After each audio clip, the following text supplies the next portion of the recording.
दोस्तों आज की इस वीडियो में यहाँ पर हम जेंट्स कुर्ते की कटिंग बताने वाले हैं। ठीक है, तो हमने यहाँ पर एक पीस ले रखा है आप लोगों को समझाने के लिए। इससे पहले जो मैंने वीडियो डाली थी वो मैंने केवल सामना कटिंग करना बताया था, मगर यहाँ पर मैं पूरा कुर्ता कटिंग करना बताऊंगा। ठीक है, इसका पीस मैंने अलग कर लिया है अपने साइज़ के अकॉर्डिंग, आपको ऐसा नहीं करना है। ठीक है, क्योंकि मैंने आपको समझाने के लिए करा है, आप जिस तरीके से काटते हैं वैसे ही काटना। तो दोस्तों यहाँ पर यह है फिटिंग वाला कुर्ता। इस कुर्ते को मैं इतनी आसानी से बताऊंगा कि आप एक बार मेरी वीडियो देख के एक ही बार में आप इस कुर्ते कटिंग को सीख जाएंगे। तो इसको हमने इस तरीके से बिछा लिया है, कपड़ा है डबल फोल्ड। डबल फोल्ड करने के बाद में इस तरीके से सबसे पहले देखो हम लगाएंगे एक निशान, ये वाला। ठीक है, ये निशान लगा लिया। अब आप एक चीज़ का ध्यान रखें, आप कपड़े को बिछाएंगे कैसे। देखो एक ये है चेस्ट और ये है हिप। ठीक है, तो जो भी चीज़ आपकी सबसे ज़्यादा हो, ऐसा भी होता है कभी कभी हिप एक आध इंच बढ़ती होती है या चेस्ट भी एक आध इंच बढ़ती होती है हिप से।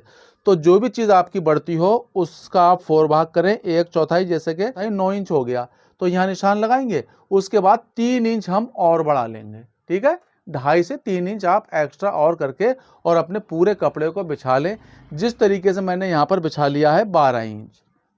तो दोस्तों हमने एक निशान ये लगा दिया, इसके नीचे लगाएंगे एक 2 इंच का निशान, ये वाला। ठीक है, ये हमने निशान लगा लिया। उसके बाद में जो भी आपके कुर्ते की लंबाई हो, सीधा सीधा लंबाई का निशान लगा दें। इसमें लंबाई का यानी कि जो मार्जिन होता है, सिलाई मार्जिन, वो आपको कुछ भी नहीं लेना है। तो दोस्तों इसका आर्मोल हम कैसे रखें, आर्मोल रखते हैं हम चेस्ट के हिसाब से। ठीक है, तो आर्मोल की जो हम गहराई रखेंगे वो चेस्ट का 4 भाग करके रखेंगे। तो चेस्ट है इसकी 36 यानी कि 36 इंच। 36 इंच का 4 भाग, एक चौथाई हो गया 9 इंच यानी 9 इंच। इसमें से हम आधा इंच कम करेंगे, हो गया 8.5 इंच। तो यहाँ पर हम 8.5 इंच का एक निशान लगा देंगे इस तरीके से 8.5 इंच पे। ठीक है, यानी कि आपको चेस्ट का 4 भाग करके आधा इंच कम करके आपको निशान लगा लेना है। तो हमने यहाँ लगा लिया 8.5 इंच पे। ठीक है, अब इसके नीचे हम लगाएंगे 6.5 इंच और 6.5 इंच लगाएंगे यहाँ पर। तो यहाँ हो गया 6.5, यहाँ हो गया 13। ठीक है, तो यहाँ पर 6.5 पे हमने निशान लगा लिया। उसके बाद में इन निशानों को हम सीधा सीधा कर लेंगे। इस निशान को लगाने के बाद में इसके नीचे हम 2 इंच का एक निशान और लगाएंगे। ये मैंने निशान लगा लिया। ठीक है, निशान लगाने के बाद में आपका यहाँ पर कॉलर कुछ भी हो सकता है, जैसे मैं यहाँ रखूँगा 16 इंच। तो 16 इंच कॉलर के लिए, हाले के लिए हमें 2.25 इंच का एक निशान लगाना है। यहाँ पर भी 2.25 इंच का लगाना है। आप चाहें तो ज़्यादा से ज़्यादा 2.5 इंच का लगा सकते हैं, इससे ज़्यादा बिल्कुल ना लगाएं वरना हाला आपका बड़ा हो जाएगा। तो इस तरीके से हमें एक निशान लगाना है।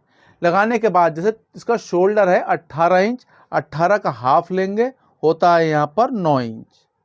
ठीक है, और आधा इंच लेंगे सिलाई मार्जिन, ये हमने सिलाई मार्जिन ले लिया।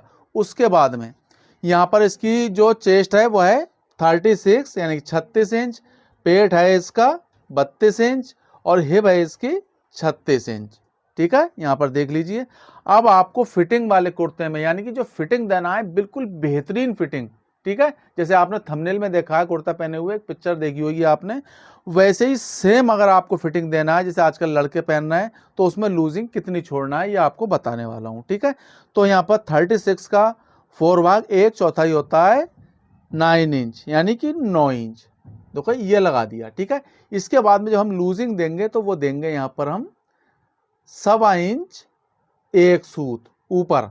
ठीक है, चेस्ट पे आप चाहें तो 1.25 इंच की भी दे सकते हैं। मैंने एक सूत इसलिए बढ़ाया कि हल्का सा अगर लूज चेस्ट पे है तो कोई दिक्कत नहीं है, थोड़ी कमर पे फिटिंग होना चाहिए हल्की सी। ठीक है, अब इसकी जो कमर है वो है 32 इंच। ठीक है, 32, तो 32 इंच का 4 भाग, एक चौथाई होता है 8 इंच यानी 8 इंच। अब यहाँ पर जो हम लूजिंग देंगे वो देंगे 1.25 इंच की। ठीक है, मैंने इससे पहले जो वीडियो थी उसमें मैंने 1.25 इंच पे ही बताया था, मगर आप चाहें तो एक सूत हिप पे 1.25 इंच के अलावा और एक सूत चेस्ट पे, दोनों पे बढ़ा सकते हैं। तो यहाँ पर मैंने लूजिंग दी पेट पे 1.25 इंच की। अब यहाँ पर इसकी हिप है वो है 36। अब दोस्तों यहाँ पर 36 का 4 भाग, एक चौथाई हम करेंगे, वो होता है 9 इंच यानी 9 इंच और यहाँ पर हम देंगे 1.25 इंच एक सूत की लूजिंग। ठीक है, आप चाहें तो 1.25 इंच की भी यहाँ पर लूजिंग दे सकते हैं। ठीक है, मैंने एक सूत इसलिए बढ़ाया कि हल्की सी लूजिंग अगर आप देना चाहें तो दे सकते हैं। तो दोस्तों यहाँ पर देखिए मैंने इस तरीके से निशान लगा लिए। उसके बाद अब यहाँ पर काफ़ी लोग परेशान होते हैं कि हम पल्लू यानी कि दामन किस हिसाब से रखें। तो दोस्तों ये देखिए यहाँ पर हमने इस जगह से नापेंगे जहाँ से हमने लूजिंग दी है, यहाँ पर होता है 10.5 इंच, 10.5 इंच यहाँ पर नापेंगे, ठीक है। इससे हम 1.5 इंच और लेंगे, ये ठीक है। मैंने इसी हिसाब से कपड़े को कटिंग किया है जिससे पूरा आ जाए। तो इस तरीके से आप दामन निकाल सकते हैं। लेना है स्केल यानी शेप फंटी और इस तरीके से निशान लगाना है, ये देखिए, ठीक है। ऐसे करके फिर इसको ऐसे करके लगाएंगे, ठीक है। और इसको पलटेंगे स्केल को और इस तरीके से लगा देंगे, ये देखिए। अब दोस्तों ये नीचे वाला हमारा है, ये जो हमने 2 इंच पे निशान लगाया था, यहाँ पर हम कट खोलेंगे यानी कि चौक खोलेंगे, ठीक है।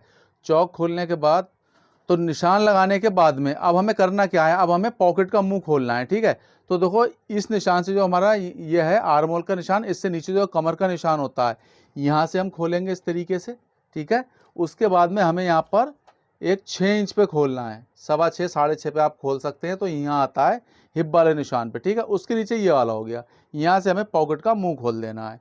अब बात करते हैं आर्म होल साइज़ की। तो आर्म होल लेंगे हम यहाँ पर 2.25 इंच पे, अगर ज़्यादा हैवी साइज़ है तो आप यहाँ पर 3 इंच पे भी ले सकते हैं। इस तरीके से यहाँ पर हम गोलाई दे देंगे। गोलाई देने के बाद में इस निशान से इस निशान पे हम टेक डाउन करेंगे, ये वाली। उसके बाद में रह गई हमारी ताबीज़ पट्टी, कितनी गहरी हम खोलें, ठीक है, कितनी नीचे तक खोलें। तो इस हाले से हम रखेंगे और 10.5 इंच पे, ठीक है, यहाँ पर हम ताबीज़ पट्टी कटिंग करेंगे 10.5 इंच तक, ये इस तरीके से। ये देखिए ये यहाँ पर हमारी ताबीज़ पट्टी हो गई, ठीक है। अब इसको हम कर ले रहे हैं कटिंग, उसके बाद बताएंगे बैक पार्ट किस तरीके से कटिंग होता है। तो यहाँ से हम कटिंग कर ले रहे हैं।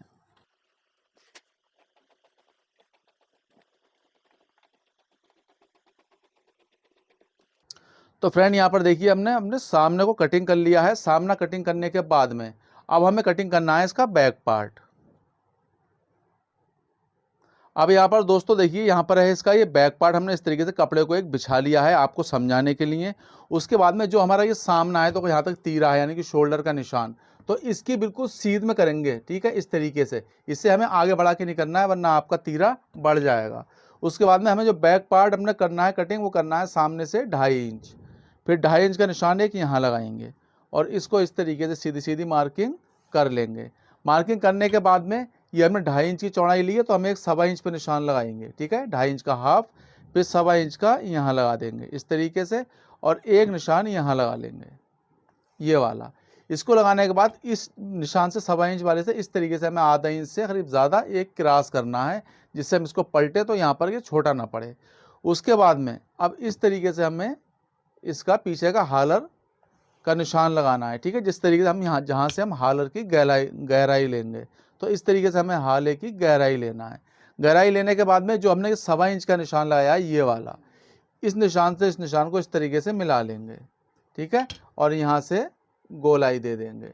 गोलाई देने के बाद अब हम अपना बैक पार्ट कटिंग करेंगे, ठीक है। तो यहाँ से स्टार्ट करेंगे।